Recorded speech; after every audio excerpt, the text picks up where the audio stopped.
Assalamualaikum warahmatullahi wabarakatuh. Saya Zelika Riananda Partiwi dengan NPM A1A01900. Di sini saya akan sedikit menjelaskan mengenai pendekatan pembelajaran bahasa Indonesia dengan dosen pengampu Bapak Wisman, MPD.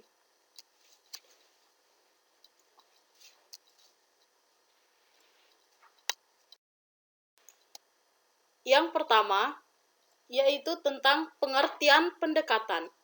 Pendekatan pembelajaran dapat diartikan sebagai titik tolak atau sudut pandang kita terhadap proses pembelajaran yang merujuk pada pandangan tentang terjadinya suatu proses yang sifatnya masih sangat umum. Di dalamnya mewadahi, menginspirasi, menguatkan, dan melatari metode pembelajaran dengan cakupan teoritis tertentu. Dilihat dari pendekatannya, pembelajaran terdapat dua jenis, yaitu yang pertama, pendekatan pembelajaran yang berorientasi atau berpusat pada siswa, atau student-centered approach. Yang kedua, yaitu pendekatan pembelajaran yang berorientasi atau berpusat pada guru, atau teacher-centered approach. Yang kedua, jenis-jenis pendekatan. Yang pertama, pendekatan komunikatif. Pendekatan komunikatif adalah suatu pendekatan yang bertujuan untuk membuat kompetensi komunikatif sebagai tujuan pembelajaran bahasa. Juga mengembangkan prosedur-prosedur bagi pembelajaran 4 keterampilan berbahasa, yaitu menyimak, membaca, berbicara, dan menulis, mengakui dan menghargai saling ketergantungan bahasa. Ciri-ciri utama pendekatan pembelajaran komunikatif, ada dua kegiatan yang saling berkaitan, yakni adanya kegiatan-kegiatan komunikasi fungsional yang terdiri dari mengolah informasi, berbagi dan mengolah informasi, berbagi informasi dengan kerjasama terbatas, dan berbagi informasi dengan kerjasama tak terbatas. Yang kedua, kegiatan yang sifatnya interaksi sosial, terdiri dari 6 hal, yakni improvisasi, lakon-lakon pendek yang lucu, aneka simulasi atau bermain peran, dialog dan bermain peran, sidang konversasi dan diskusi, serta berdebat. Pendekatan kontekstual. Pendekatan kontekstual merupakan suatu konsep belajar di mana guru menghadirkan situasi dunia nyata ke dalam kelas dan mendorong siswa membuat hubungan antara pengetahuan yang dimilikinya dengan penerapannya dalam kehidupan mereka sebagai anggota keluarga dan masyarakat. Hasil pembelajaran diharapkan lebih bermakna bagi anak untuk memecahkan persoalan, berpikir kritis, dan melaksanakan observasi serta menarik kesimpulan dalam kehidupan jangka panjang. Penerapan pendekatan kontekstual di kelas. Langkah-langkahnya yaitu, yang pertama, mengembangkan pemikiran bahwa peserta didik akan belajar lebih bermakna dengan cara bekerja sendiri, menemukan sendiri, dan mengonstruksi sendiri pengetahuan dan keterampilan bertanya. Yang kedua, melaksanakan kegiatan menemukan sendiri untuk mencapai kompetensi yang diinginkan. Yang ketiga, mengembangkan sifat ingin tahu peserta didik dengan bertanya.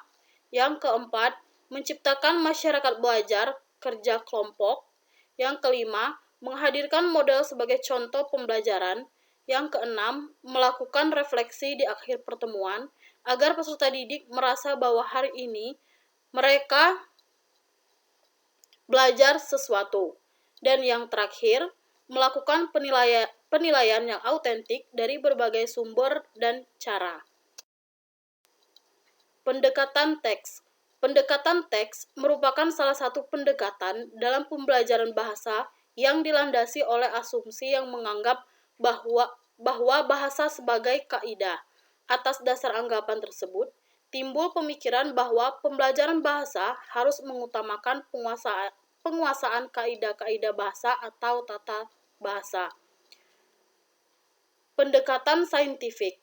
Pendekatan saintifik adalah proses pembelajaran yang dirancang sedemikian rupa agar peserta didik secara aktif mengonstruk konsep, hukum, dan prinsip melalui tahapan-tahapan mengamati untuk mengidentifikasi atau menemukan masalah, merumuskan masalah, mengajukan atau merumuskan hipotesis, mengumpulkan data dengan berbagai teknik, menganalisa data, menarik kesimpulan, dan mengkomunikasikan konsep, hukum, atau prinsip yang ditemukan.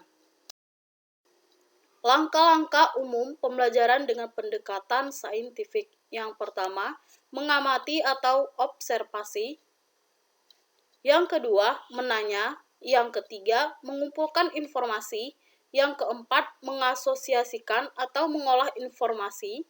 Yang kelima, menarik kesimpulan. Dan yang terakhir yaitu mengomunikasikan. Pendekatan integratif. Pendekatan integratif dapat diartikan sebagai penyatuan berbagai aspek ke dalam satu keutuhan yang padu. Salah satu pendekatan yang digunakan untuk melaksanakan kegiatan belajar mengajar bahasa Indonesia dalam kurikulum bahasa Indonesia adalah pendekatan integratif.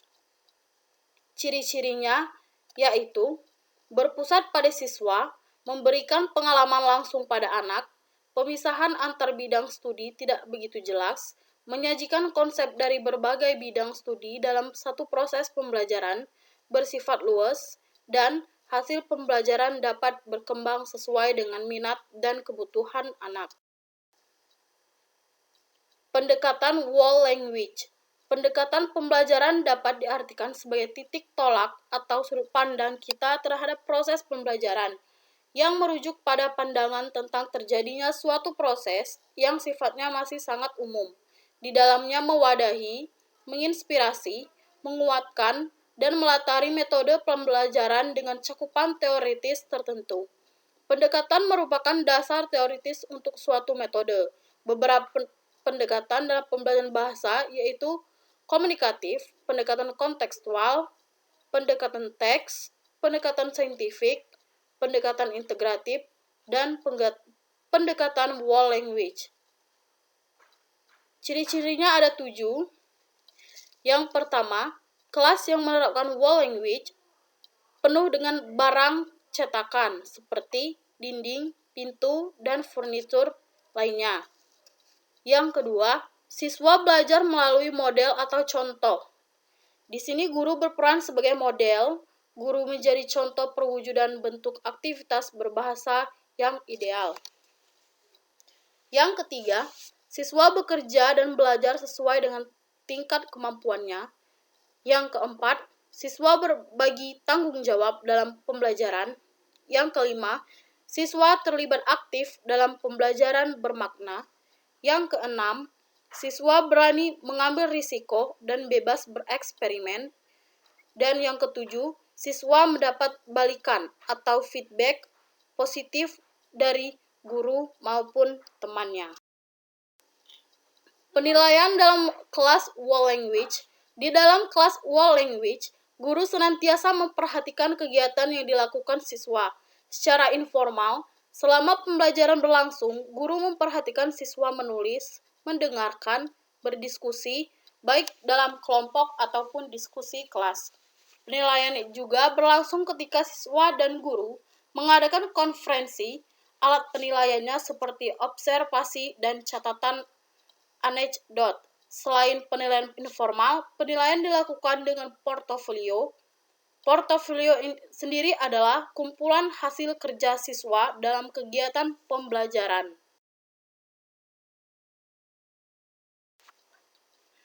Kesimpulan dari PowerPoint ini adalah pendekatan pembelajaran dapat diartikan sebagai titik tolak atau sudut pandang kita terhadap proses pembelajaran yang merujuk pada pandangan tentang terjadinya suatu proses yang sifatnya masih sangat umum.